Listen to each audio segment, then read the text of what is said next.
तो नमस्कार दोस्तों। तो कैसे हैं आप लोग।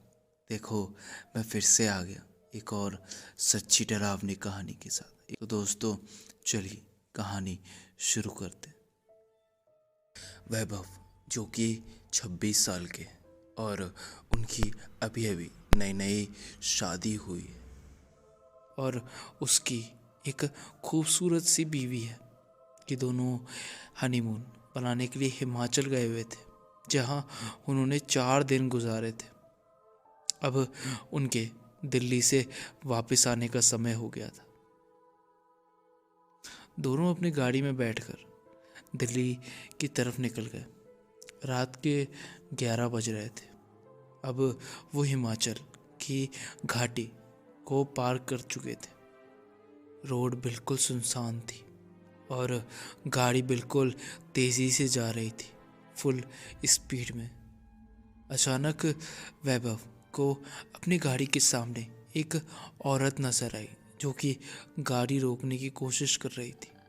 उसने लाल कलर की साड़ी पहन रखी थी। उसे देखकर वैभव को थोड़ा अजीब सा लगा। तभी उसकी बीवी ने उसको तुरंत मना किया, बोला कि नहीं, गाड़ी मत रोकना, मुझे लगता है कि कहीं ये चोर वोर तो नहीं है। मगर वो औरत सीधा वैभव की गाड़ी के सामने आ गई, तो वैभव को मजबूरी में आके गाड़ी को रोकना ही पड़ गया। गाड़ी के रोकते ही वैभव जैसे ही गाड़ी से बाहर निकलने लगे, उनकी बीवी ने उनको तुरंत मना किया कि मत जाओ। क्या पता वो कोई गुंडी वुंडी निकले, तुम्हें क्या पता यार, कुछ हो गया तो उसने कहा कि यार मुझे तो ऐसा नहीं लगता, मुझे लगता है कि इसका हुलिया और ढंग देख के लगता है कि ये किसी अच्छे परिवार की है। मैं तो जा रहा हूँ मदद करने। ऐसा कहते ही वैभव ने गाड़ी का गेट खोला और लड़की से बात करने के लिए गाड़ी से बाहर निकला।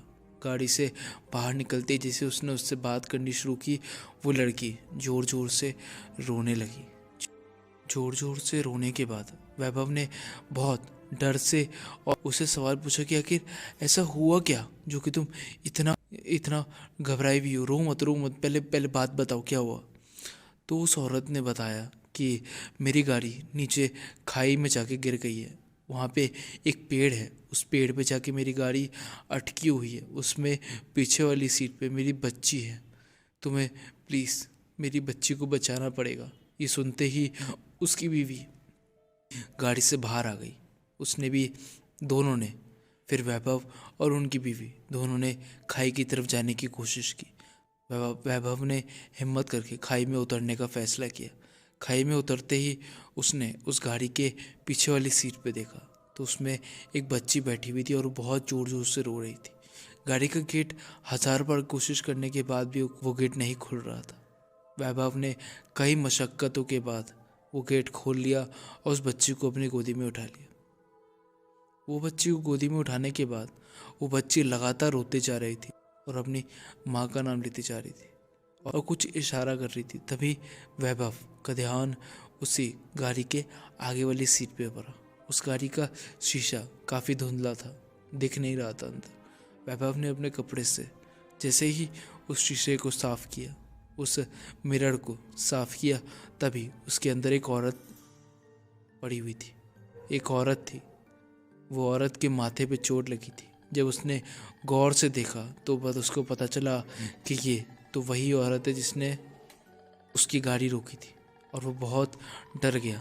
तभी उसकी बीवी ने उसका चेहरा देख के दौड़ के आके गाड़ी के पास आई। उसने जब देखा तो वो भी बहुत शॉक हो गई। दोनों ने पीछे मुड़कर उस जगह को देखा जहाँ पे वो औरत ने लिफ्ट मांगी थी, जहाँ पे उस औरत ने गाड़ी रोकी थी, तो वहाँ पे कोई भी नहीं था।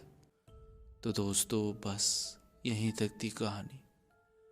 तो दोस्तों, अगर आपको ये कहानी सुन के थोड़ा सा भी डर लगा हो और मेरे चैनल को सब्सक्राइब करने का मन करे, तो दोस्तों बिना सोचे समझे मेरे चैनल को सब्सक्राइब कर दीजिए और नोटिफिकेशन का बेल प्रेस कर दीजिए, ताकि जब भी हमारी कोई भी नई हॉरर स्टोरी है, then will be the first one to get notified. तो दोस्तों, तब तक के लिए आपसे अलविदा लेता हूँ और फिर लौटूंगा एक ऐसी ही सच्ची डरावनी कहानी के साथ। तब तक के लिए thank you and have a nice day. Bye bye.